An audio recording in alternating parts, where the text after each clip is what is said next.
this is Reverend Don Lewis coming to you from beautiful Florida. And today our question comes to us from the irrepressible Afterfove. And Afterfove asks if I could speak on the subject of Rasputin and his abilities. And for those of you who do not know who Rasputin was, he was a Russian mystic and faith healer just at the time of the First World War. And he became very powerful in Russian politics owing to his relationship with the imperial family at the very end of their reign. And most Russian people at the time did not know that the Tsar and Tsarina's only son was a hemophiliac and very ill. And Rasputin, through his faith-healing abilities, was treating the young prince and experiencing quite a bit of success, as a result of which his mother, the Empress, was extremely favorable toward Rasputin and gave him a great deal of power, which led to a great deal of criticism, even though a lot of Rasputin's ideas really weren't wrong.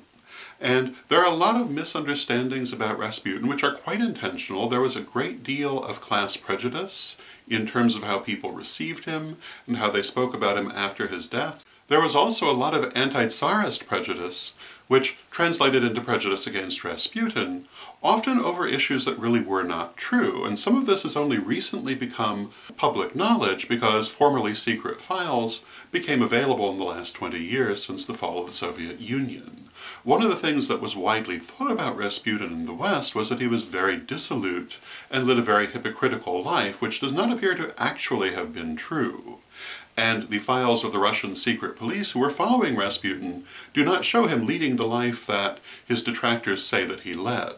He also, under the Tsarina, achieved a great deal of political power, and one of the things that is often suggested about him was that he abused this power and made very bad decisions. However, this actually isn't really the case either. Some of his decisions were very sound, particularly urging Russia to withdraw from the First World War, which is in fact what destroyed the Romanov dynasty, the fact they would not leave the war.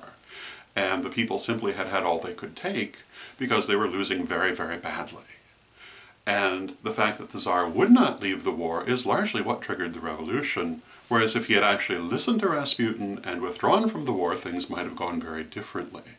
Rasputin was also widely criticized for promoting incompetent people to positions of power, but this was basically based on classist ideas because he was promoting people who came from the lower classes rather than aristocrats, but actually they appear to have been doing just fine.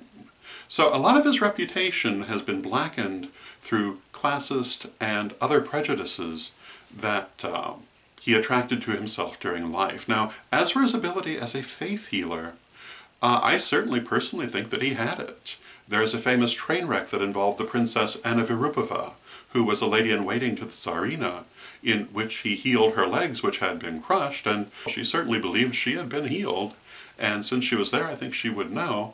Although I will grant you, not everyone thought she was of the highest intelligence, but she certainly played a fairly powerful role for someone who supposedly wasn't terribly intelligent, so I think we probably should give her testimony a little bit more weight than people like to do. But of course it was the treatment of the prince, the Tsarevich, which really put Rasputin in the forefront. And he particularly told the Tsarina that she needed to send the doctors away and stop them from treating the prince because their treatment was killing him.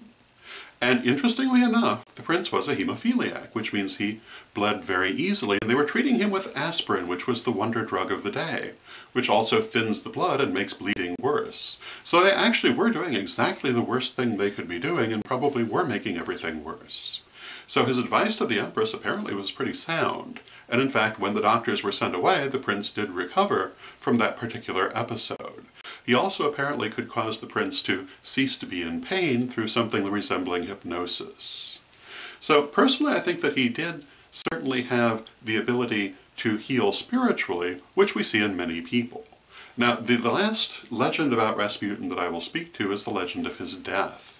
And for many years it was believed that he was nearly indestructible, that in order to kill him, Prince Yusupov and the other people who were involved in his murder had to poison him and strangle him and shoot him and beat him and finally dump him in the river to drown, because none of these things would kill him. But again, now that the actual police records are available, that doesn't appear to have really been true either. He appears to have died pretty much as anyone would, pretty much when he was shot. and they dumped him in the river because they were afraid that Tsarina would have him made into a saint, which apparently in the Orthodox Church was not possible if he was believed to have drowned. And so this was basically a final act of propaganda. So what I would mainly say about the figure of Rasputin is he does appear to have had considerable ability as a faith healer and as a psychic. However, the legends around him are largely exaggerated or untrue. He also had pretty good ideas when it came to politics.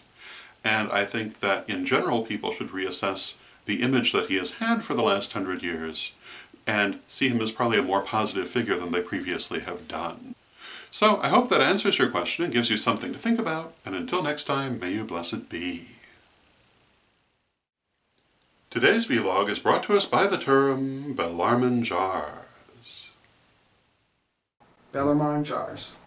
Bellarmine jars are large jars decorated with the face of a bearded man, said to be one Cardinal Bellarmine. Often the jars actually had 3 faces of the same man, sometimes conjoined. It is believed that they actually represent the horned god. Bellarmine jars are particularly favored for bottle magic.